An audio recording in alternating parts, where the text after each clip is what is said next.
चाणक्य नीति के 8वें अध्याय में आपका स्वागत है।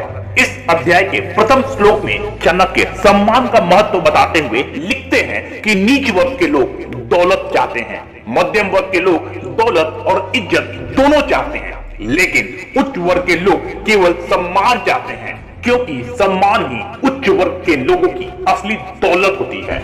जिस प्रकार एक दीपक अंधेरे का भक्षण करने की वजह से काला धुआं बनाता है, ठीक उसी प्रकार हम जिस प्रकार का अन्न खाते हैं, मतलब सात्विक, राजसिक या तामसिक, उसी प्रकार के विचार हमारे अंदर से उत्पन्न होते हैं। जिस प्रकार जो जल बादल को समुद्र देता है वो बहुत ही मीठा होता है और बादल वर्षा करके उस जल को पृथ्वी के सभी चल अचल जीवों को देता है, फिर उसे समुद्र में लौटा देता है, उसी प्रकार एक विद्वान पुरुष को अपनी संपत्ति केवल योग्य पात्र को ही देना चाहिए, किसी और दूसरे को नहीं।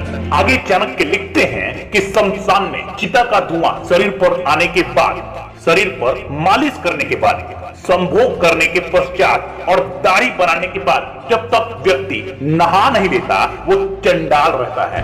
जल को भोजन के तुरंत बाद पीना विष पीने के समान होता है, लेकिन यदि उसे भोजन पच जाने के बाद पीते हैं तो जल चैतन्य निर्माण करता है। यदि ज्ञान को उपयोग में न लाया जाए तो वो खो जाता है। यदि कोई आदमी अज्ञानी है तो वो भी खो जाता है। सेनापति के बिना सेना खो जाती है और एक पति के बिना पत्नी खो जाती है।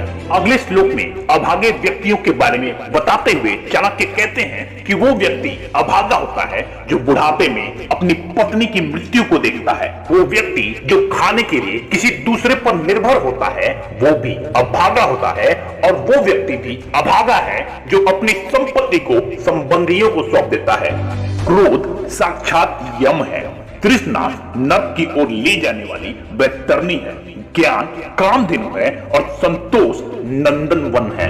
इस दुनिया में एक संयमित मन के समान कोई तप नहीं है, संतोष के समान कोई सुख नहीं है, लोभ के समान कोई रोग नहीं है और दया के समान कोई गुण नहीं है। नीति भ्रष्ट होने से सुंदरता का नाश होता है, हीन आचरण करने से अच्छे कुल का नाश होता है, उचित विनियोग के बिना धन का नाश होता है और पूर्णता न आने से विद्या का नाश होता है। उचित विनियोग ही संपत्ति का गहना होता है। नीति की उत्तमता ही व्यक्ति के सौंदर्य का गहना होती है। उत्तम आचरण से व्यक्ति ऊंचे लोक में जाता है और सफलता ही विद्या का आभूषण होती है। एक संतुष्ट राजा, एक असंतुष्ट ब्राह्मण, लज्जा रखने वाली वैश्या, कठोर आचरण करने वाली गृहिणी, ये सभी विनाश को प्राप्त होते हैं। जिस प्रकार धरती में समाया हुआ जल शुद्ध होता है, उसी प्रकार परिवार को समर्पित पत्नी शुद्ध होती है। लोगों का कल्याण करने वाला राजा शुद्ध होता है और एक संतुष्ट ब्राह्मण भी शुद्ध माना जाता है। एक विद्वान व्यक्ति अपनी विद्वता के लिए हर जगह सम्मान पाता है। उस ऊंचे कुल का कोई सम्मान नहीं जहां बुद्धिमत्ता न हो, क्योंकि एक नीचे कुल में उत्पन्न होने वाले विद्वान व्यक्ति का सम्मान देवता भी करते हैं। इसीलिए कहा जाता है कि विद्या हर जगह सम्मानित होती है।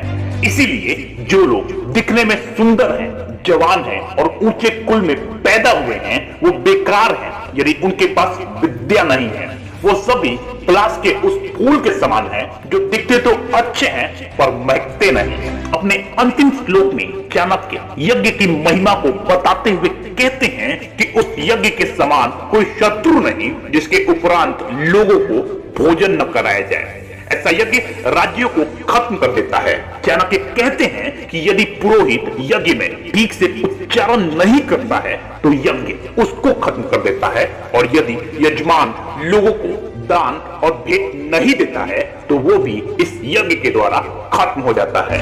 चाणक्य कहते हैं कि मांस खाने वाले, दारू पीने वाले और बेवकूफ लोग आदमी होते हुए भी पशु के समान है और ये धरती उन लोगों के भार से दबी जा रही है। इस प्रकार चाणक्य नीति का 8वां अध्याय यही समाप्त होता है। अगर ये बातें आपको काम की लगे तो इसे लाइक एंड शेयर जरूर कर दें, और हाँ, इस वीडियो को लास्ट तक देखने के लिए आपका पूरे दिल से प्रेम पूर्वक धन्यवाद।